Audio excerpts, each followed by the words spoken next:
This is Stone Cold Export, and the RX 5700 XT and the RTX 2070 Super have been on the market for a bit more than a year now, and today we will find out if the RX 5700 XT have gained on the 2070 Super through driver updates.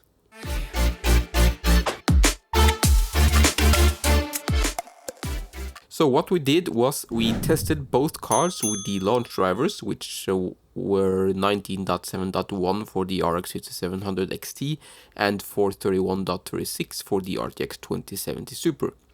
These drivers lack support for a couple of the 15 games we have in this test, but we benchmarked them anyway.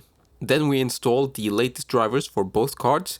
At the time of testing, that was 20.5.1 for the RX 5700 XT, and for the 2070 Super that was 451.48.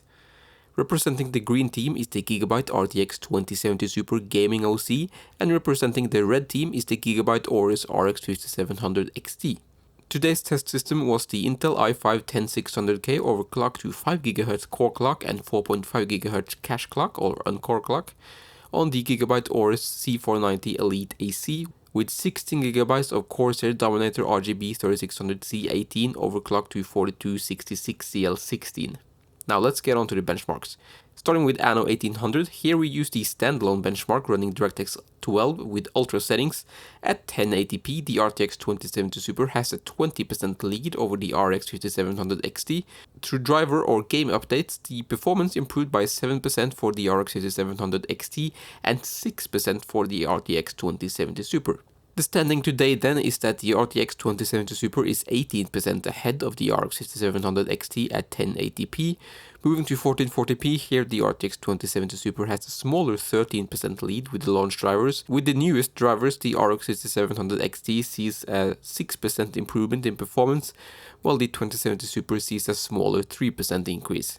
So the result then is that the 2070 Super is 10% ahead at 1440p. At 4K, both cars perform about the same with the launch drivers, but with the latest drivers, the 2070 Super does take a 4% lead.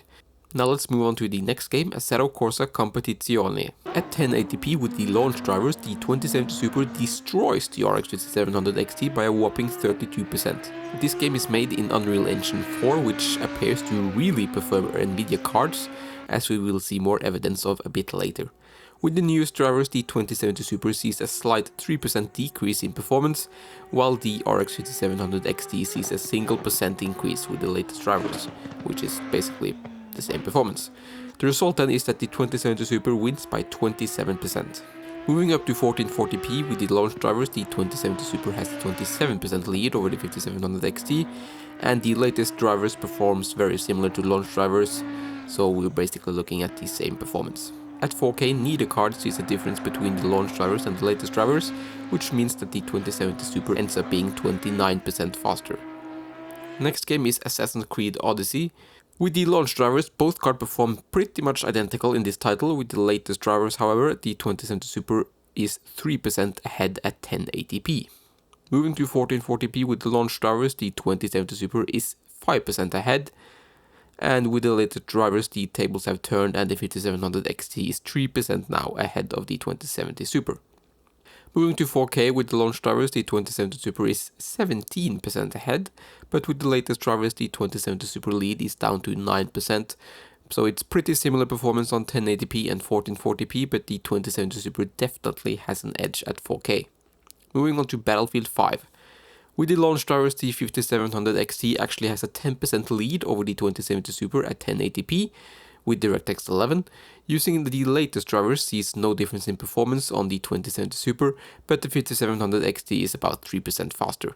This means that the 5700 XT ends up being 13% faster than the 2070 Super at 1080p. At 1440p with the launch drivers, the 5700 XT is 13% faster than the 2070 Super, and the performance here is pretty much the same with the latest drivers, meaning that the 5700 XT retains the lead at 1440p. At 4K, performance is pretty much the same with the launch drivers and the latest drivers, and here the 5700 XT is down to a 4% lead over the 2070 Super. We better keep on moving because we have quite a few titles left. Control is up next, and at 1080p with the launch drivers, the 2070 Super leads the 5700 XT by 22%. The 5700 XT lacks optimizations for control with the launch drivers, and while that is technically the case for the 2070 Super as well, with the latest drivers the 2070 Super only gained a single percent.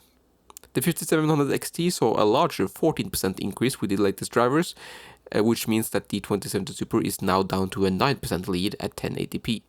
At 1440p, the 2070 Super again has a large 24% lead over the 5700 XT with the launch drivers, but with the latest drivers, the 5700 XT gets a 13% increase in performance, which means that the 2070 Super now has a 13% lead over the 5700 XT. At 4K with the launch drivers, 2070 Super is 28% faster than the 5700 XT, but through driver optimizations, the 5700 XT gets a 17% boost to performance, which means in the end that the 2070 Super is 11% faster than the 5700 XT at 4K.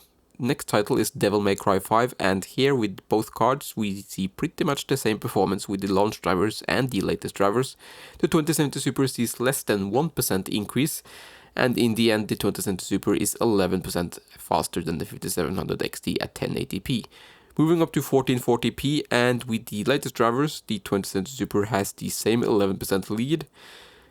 And then moving further along to 4K, things take a turn for the worst for the 5700 XT, and the 2070 Super with the latest driver is now 17% faster. Next up in the Division 2, at 1080p with the launch drivers, the 2070 Super has a 10% lead over the 5700 XT, but with the latest drivers we actually see a slight decrease in performance on the 2070 Super, and the result then is that the lead is now down to 3%. At 1440p, the 2070 Super has a 9% lead over the 5700 XT, but again sees a slight decrease in performance with the latest drivers. The end result is a 3% lead over the 5700 XT. At 4K, the 2070 Super is 11% in front of the 5700 XT, and with the latest drivers that is down to 6%. Doom Eternal is our first Vulkan title, and here we ran into an issue. The game would pretty much instantly crash with the launch drivers for the 2070 Super, which could be due to the fact that the game was released after the 2070 Super launched. But I did get it to run on the 5700 XT with the launch drivers with various glitches, but I still managed to get a result for that, but I was unable to do that for the 2070 Super. With the latest drivers, the 5700 XT gained a 25% performance bump, and the 2070 Super on the other hand gained an infinitely large performance boost because it didn't run with the launch drivers. The end result though is that the 2070 Super is 6% ahead of the 5700 XT at 1080p. Moving to 1440p, and here the 5700 XT gained 10% with the latest drivers, which was not quite enough to catch the 2070 Super, which ended up being 3% faster at 1440p.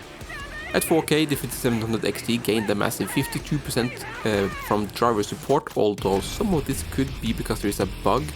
If you go from 1440p to 4K while in-game, you get much lower performance than if you start the game at 4K. This was not a problem with the 2070 Super, but with the latest drivers, both the 5700 XT and the 2070 Super deliver about the same performance. The next game we're looking at is Forza Horizon 4.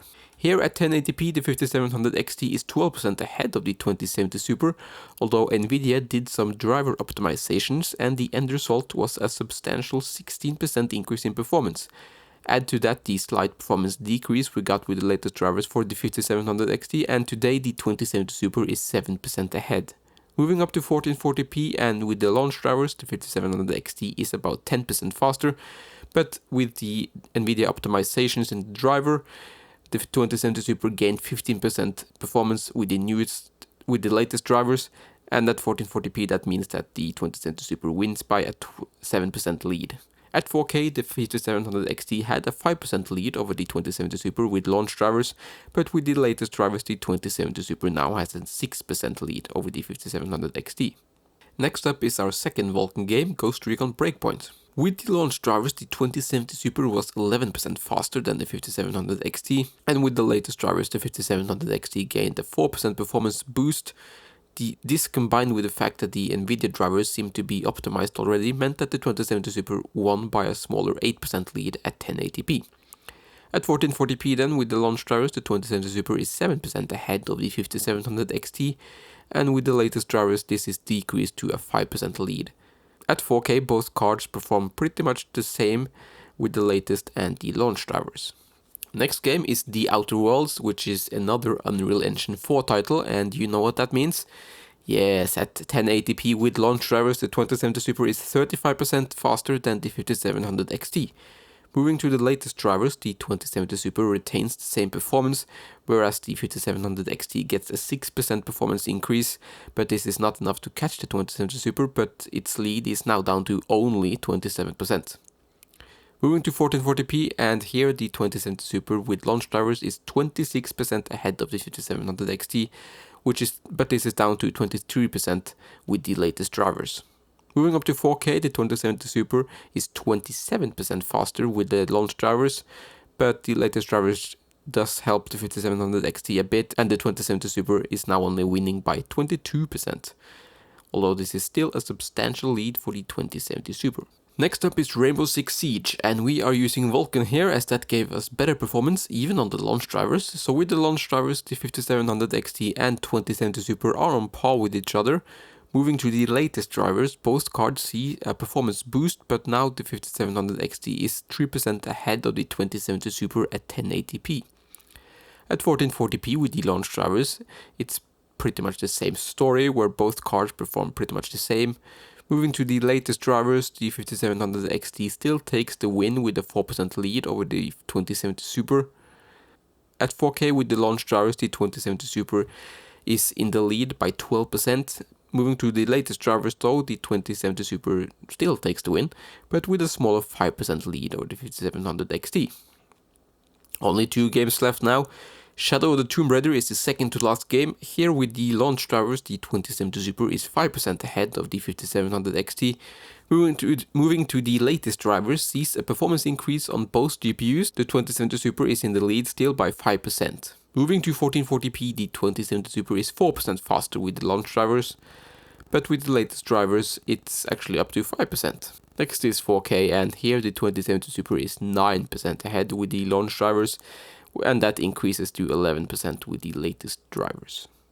Last game is The Witcher 3 at 1080p. Neither card really sees a difference in performance between the drivers, and the 2070 Super is about 18% faster than the 5700 XT at 1080p. Moving to 1440p, and here with the latest drivers, the 2070 Super is 16% ahead of the 5700 XT, and moving up to 4K, the 2070 Super has a 20% performance lead over the 5700 XT.